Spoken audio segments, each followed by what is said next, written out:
Recentemente recebi aqui nos comentários o pedido de uma pessoa aqui para que eu fizesse um vídeo falando sobre a influência dos Estados Unidos no cenário global, né? E como os Estados Unidos se tornou essa grande potência como conhecemos hoje. Bem, nesse vídeo você vai saber isso e muito mais. Meu nome é Matheus Emanuel e você está no canal Olhar Global, então bora pro vídeo.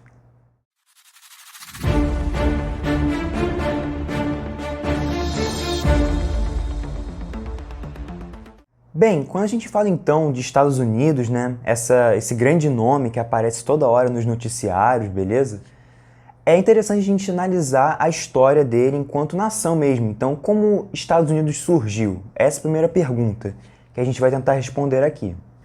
Tudo começou com as 13 colônias que antes eram então governadas pelo Reino Unido, né, pela Inglaterra. Então, antigamente o que acontecia era que aquelas colônias eram basicamente parte da Inglaterra e seria o que a gente conhece hoje como colônias de povoamento. Então existe essa diferenciação que o pessoal faz em história, né? Então colônias de exploração e colônias de povoamento.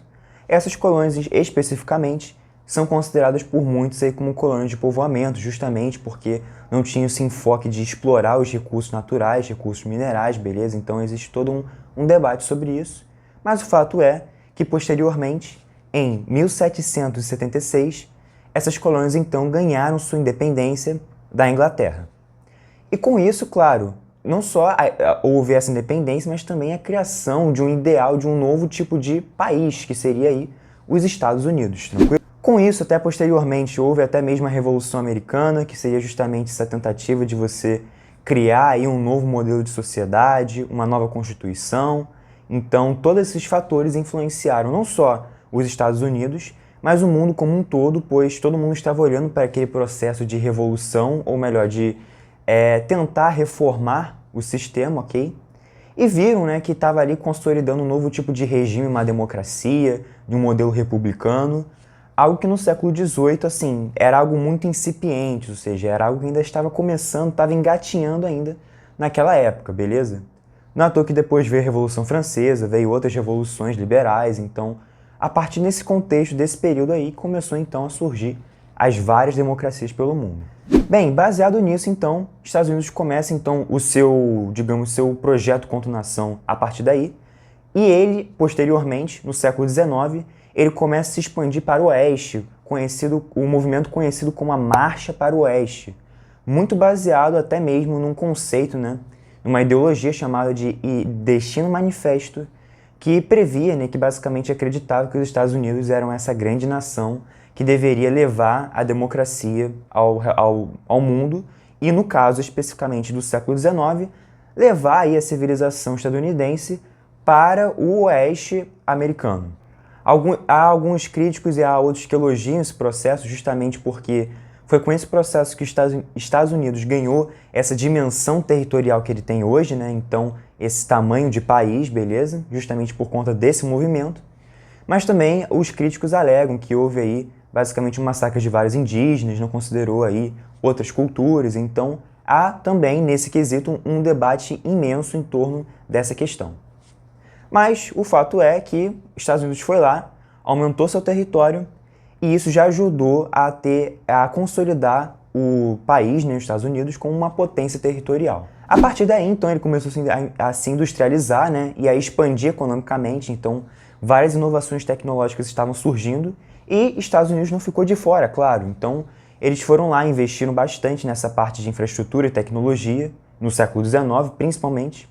E isso ajudou também a economia do país a crescer e a ganhar relevância no cenário mundial. Mas ainda, os Estados Unidos ainda não era uma grande potência, era uma potência em ascensão. Então o pessoal ainda olhava com os Estados Unidos como tipo, é uma potência ali na América, tipo, dane-se, né? Então não era muito vista, né, pela comunidade europeia principalmente, que era a hegemônica, né, naquele período. Só que depois veio a Primeira Guerra Mundial, e aí que as coisas começam a ficar interessantes. Então, Estados Unidos, apesar deles entrarem no final da Primeira Guerra Mundial, então, Estados Unidos eles entram na Guerra Mundial em 1917, ou seja, a Primeira Guerra Mundial durou de 1914 a 18, eles entraram em 17, então eles entraram assim quase que no final da Primeira Guerra, mas entraram também com um pezinho ali, dando um apoio militar ali, um apoio econômico dando ajuda justamente ali para os países como a Rússia, o Reino Unido e outros, beleza? França também. E justamente porque naquele período os Estados Unidos queria tentar aumentar sua hegemonia e ele via a Primeira Guerra Mundial como um primeiro passo para isso, beleza? Houve até mesmo a criação da Liga das Nações, né, engendrada aí pelos Estados Unidos, né? Até fez um vídeo falando sobre o Woodrow Wilson, que foi um presidente americano, que a gente já tem um vídeo aqui no canal, então vou deixar aqui em cima, no qual ele basicamente vai tentar criar essa ideia de uma Liga das Nações, de unir os países, de tentar criar uma nova ordem mundial, mas que, adiantando, não foi totalmente bem sucedida, ok? A um primeiro momento não foi bem sucedido. Beleza, então esse foi o primeiro passo, a primeira vez que os Estados Unidos botou o pezinho para fora no cenário internacional. Um outro momento também importante da história, e aí sim, Estados Unidos começam a entrar de vez no cenário internacional, então é a partir daqui que eles começam a receber essa tensão internacional, foi justamente na Segunda Guerra Mundial, ok? E por que isso, né?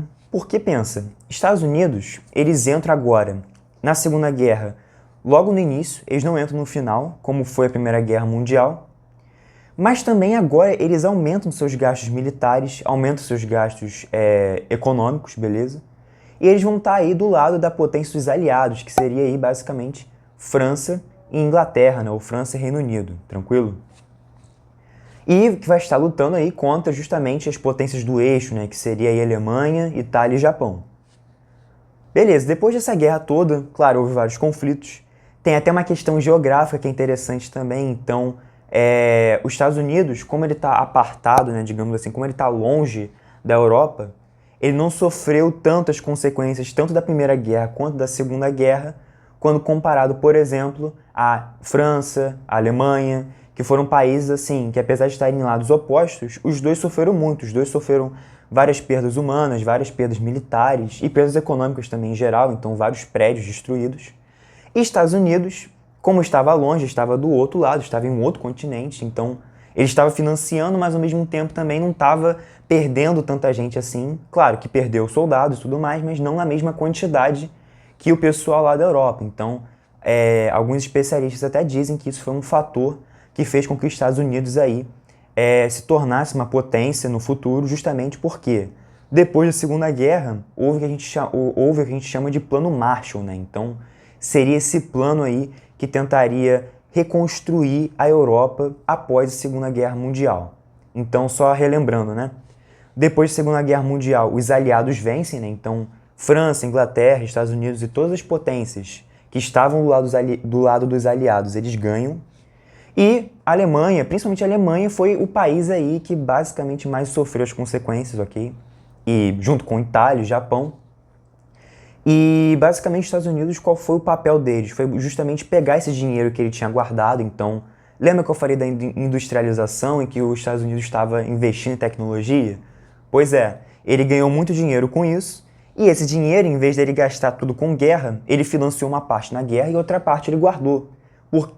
Para que, quando chegasse justamente esse momento, né, ele tivesse dinheiro para poder bancar os países. E foi o que aconteceu. Então, acabou que a Europa inteira ficou dependendo de empréstimos americanos para poder conseguir reconstruir e reerguer a sua economia, beleza? Então, eu diria aí que o Plano Marshall e essa questão justamente dos conflitos foi um fator-chave aí na ascensão do poder americano. Por fim, um último fator que eu queria mencionar aqui é justamente a criação do sistema de Bretton Woods, que eu também já tenho um vídeo aqui no canal e que também foi importante para consolidar a ascensão dos Estados Unidos enquanto potência global.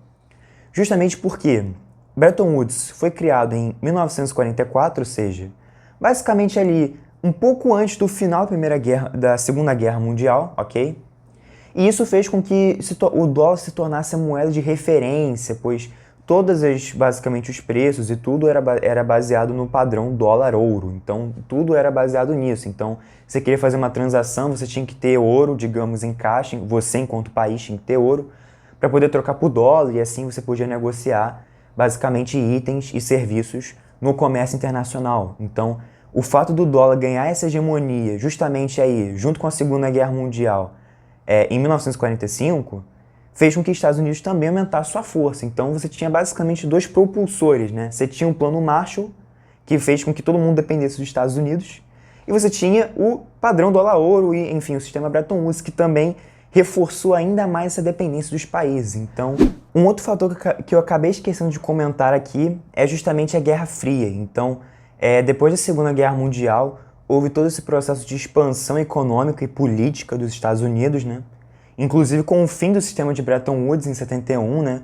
Quando o presidente Richard Nixon foi lá e decretou aí o fim desse sistema. E logo após esse período, né, na verdade durante esse período, houve aí a Guerra Fria, né? Então essa guerra aí entre Estados Unidos e União Soviética. Show? E lembrando, né, na minha opinião, sinceramente, eu acho que a Segunda Guerra foi mais decisiva, justamente porque foi com essa inserção do dólar e a inserção dos Estados Unidos enquanto, digamos, credor internacional, que fez com que os Estados Unidos ganhasse essa potência, né, se tornasse essa potência econômica.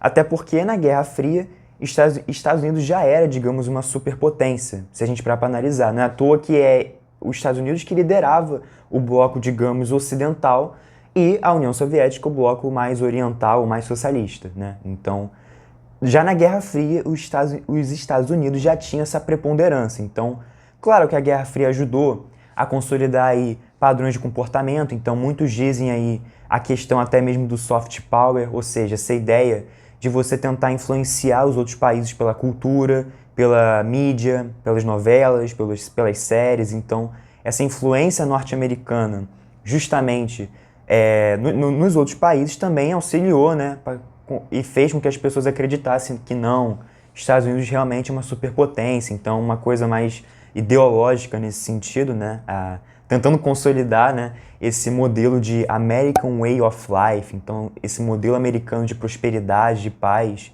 Isso, claro, influenciou também, né, aumentou ainda mais essa hegemonia americana, mas, sinceramente, foi mais no âmbito cultural que no âmbito econômico, porque eu acho que no âmbito econômico, realmente, essa hegemonia do dólar foi o fator chave para todo esse processo. Bem, no geral foi isso. Eu espero que vocês tenham gostado do vídeo.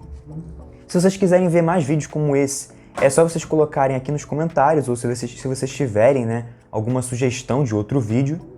E não se esqueça de se inscrever no canal e de ativar o sininho para não perder nenhum vídeo. É isso e até a próxima!